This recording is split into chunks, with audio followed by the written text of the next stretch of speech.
আল্লাহর নবীর কাছে খবর চলে আসলো আপনি আর মক্কায় থাকতে পারবেন না। আল্লাহর নবী তিনি তৈরি হতে থাকলেন।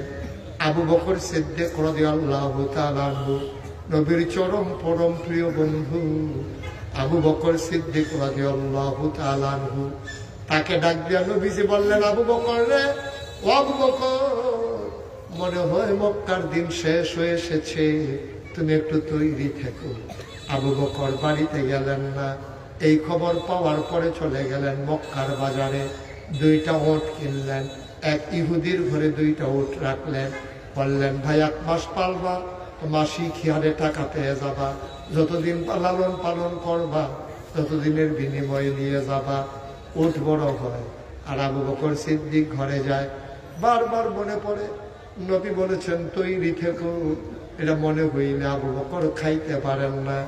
রাত যখন গভীর হয়ে যায়, সবাই যখন ঘুমিয়ে পড়ে, আবু বকর দরজায় হেলান দিয়ে দাঁড়াই থাকে।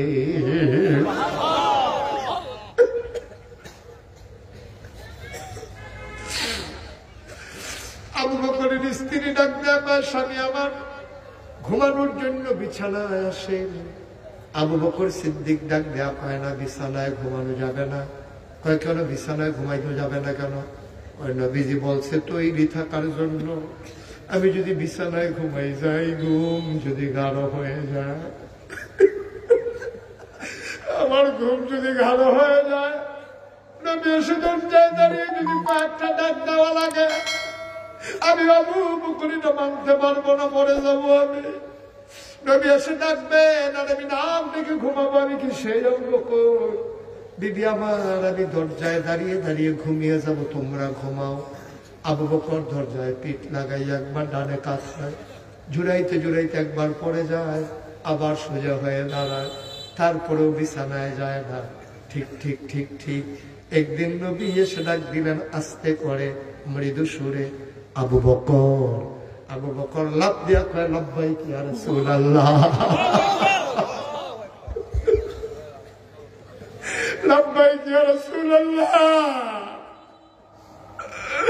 আবু বকর দরজা খুলে দিলেন। নবীকে, আবু বকর তুমি ঘুমাও না, তুমি একটাকে টের পাই না কেমনে? কই যেই দিন বলেছিল রেডি থাইকো, যেই দিন আপনি বলেছিলেন রেডি থাইকো, প্রস্তুত থাইকো, ওই দিন থেকে আবু বকরের পিঠ আর বিছানায় লাগে না। চারটিখানি কথা মনে করিল না রে ভাই। ইসলাম কারো কই তুমি চিনো না, ইসলাম তুমি এখনো বুঝো নাই। ইসলাম কারো কই আজকে বুঝে যাও। কেমনে তারা মুসলমান দুনিয়ায় থাকতে জান্নাতের সুসংবাদ পাইছে। এবার আবু বকরকে নিয়ে বের হয়ে গেলেন।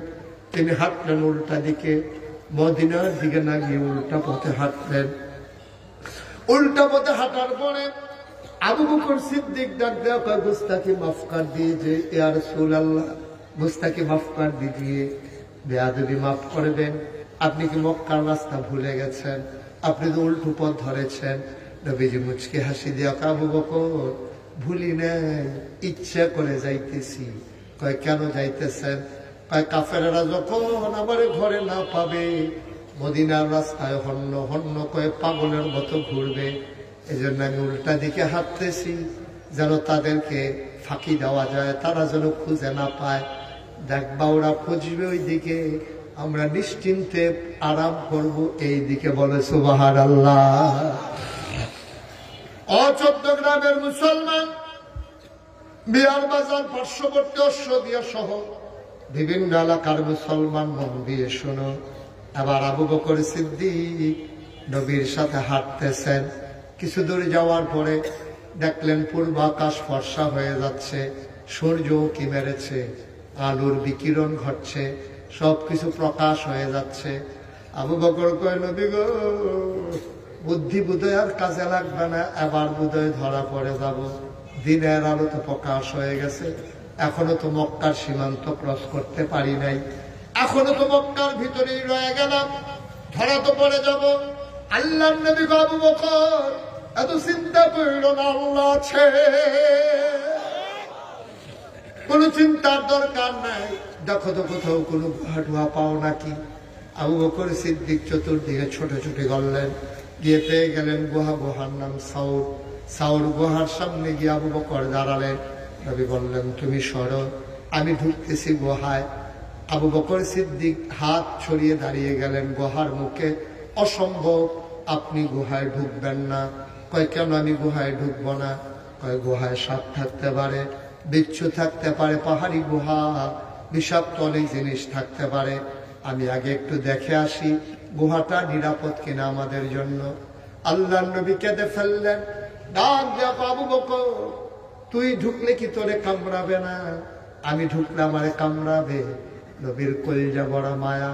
কোরআনে আল্লাহ কয়, ফাবিমা রাহমাতিন মিনাল্লাহি লিনতা লাহুম ওয়ালাউ কুনতা ফাযযান গালিযাল কলব লানফাদ্দু মিন হাওলিক ফাআফু আনহুম আস্তাগফির লাহুম ওয়াশাবিরহুম ফিল আমর ফাইযা আযামতা ফাতাওয়াক্কাল আলাল্লাহ ইন্নাল্লাহা ইউহিব্বুল মুতাওয়াক্কিলিন।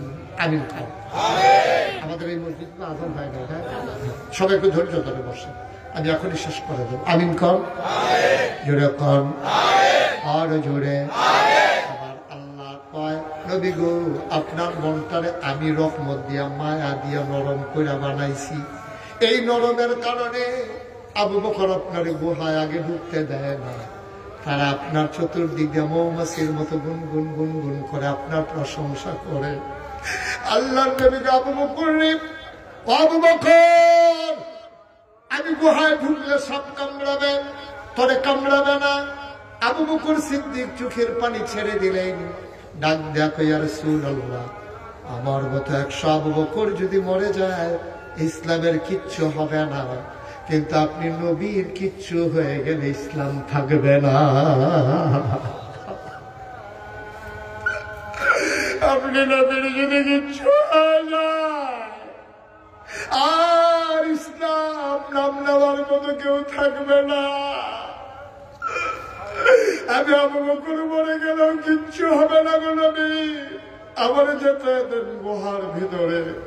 আল্লাহ নবী অনুমতি দিলেন। আবু বকর ঢুকলেন, বললেন, আহলান সাহলান মারহাবা, মোস্ট ওয়েলকাম, আসেন গুহার ভিতরে, আপনাকে স্বাগত। নবী গুহার ভিতরে ঢুকেই বললেন, আবু বকর, বড় ক্লান্ত পরিশ্রান্ত মনে হচ্ছে, একটু বিশ্রাম ফরমাইলে ভালো হতো। আবু বকর বললেন, নো চিন্তা, কোনো টেনশন নাই, আমি আসন পেতে বসতেছি, আপনি মাথা রেখে ঘুমিয়ে পড়ুন। আবু বকর আসন পেতে বসলেন। আল্লাহ নবী কুলের ভিতরে মাথা রাখলেন।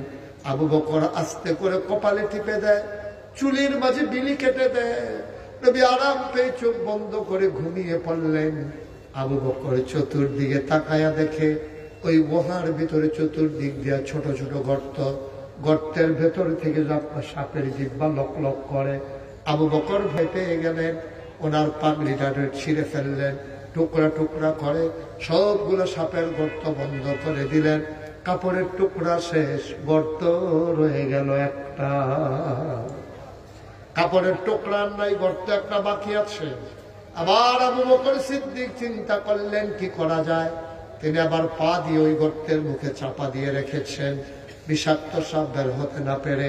আবু বকরের গায়ের ভিতরে ধ্বংসন করেছে, ছুবল মেরেছে, বিষাক্ত হয়ে গেছে শরীর, নীল হয়ে গেছে শরীর। আবু বকরের চিৎকার বের হতে চায়, নিচের ঠোঁটটারে দাঁত দিয়া কামড়ে রেখে চিৎকার থামাইয়া নবীর ঘুম নির্বিঘ্ন করতে চায়। আমি আওয়াজ করলে যদি নবীর ঘুম ভেঙে যায়, আবু বকর আওয়াজ বের হতে দেয় না। আবু বকর আওয়াজ বন্ধ করেছে, চোখের পানি থামাবে কি দিয়া, আওয়াজ বের হতে দেয় না, চোখের পানি তো আর থামাইতে পারে না। আবার টক টক করে 2 ফোঁটা গরম পানি নবীর গাল মুবারকে পড়ে গেল। নবী চমকে উঠলেন, তিনি থমকে দাঁড়ালেন, তিনি আশ্চর্যান্বিত হয়ে গেলেন। আবু বকর কেন কাঁদে? নবী লাফ দিয়ে উঠে বসলেন। আবু বকর কেন কাঁদো? নিশ্চয়ই ছোট্ট মেয়েটার কথা বাড়ির মনে পড়ছে, বাড়ির কথা বোধহয় তোর মনে পড়ছে রে আবু বকর, সংসারের কথা মনে পড়ছে। আবু বকর কই, ইয়া রাসূলুল্লাহ, আপনি একটা কথা বললেন, আপনি আমার কুলের ভিতরে আর আমি বাড়ির কথা মনে করে করে কাঁদবো। এমন কি হয় নাই গো নবী? 3 দিন না খাওয়া বাচ্চা আপনার চেহারার দিকে তাকিয়ে খাবারের কথা ভুলে গেছে, আর আপনার আমি কুলে শোয়াইয়া বাড়ির কথা মনে করবো। আল্লাহ নবী আবু বকর তাইলে কান্দ কেন? আবু বকর আমার ডাক দেয়া কয়, মনে করেছিলাম বলবো না, না বলে তো আর রাখতে পারলাম না। আপনি জিজ্ঞেস করে ফেলেছেন, নবী গো সাপ আমারে কামড়ে দিয়েছে, সুবল মেরেছে। দেখি দেখি কি দেখি, কোথায় সাপ তোমারে কামড়ে দিয়েছে? কেন তুমি আমারে ডাকলা না? দেখি কোথায় কামড়ে দিয়েছে। আবু বকর পায়ে এনে দেখালে। আল্লাহ নবী আস্তে করে বিসমিল্লাহ বলে আঙ্গুলের মাথায় একটু লালা মুবারক লাগাইলেন।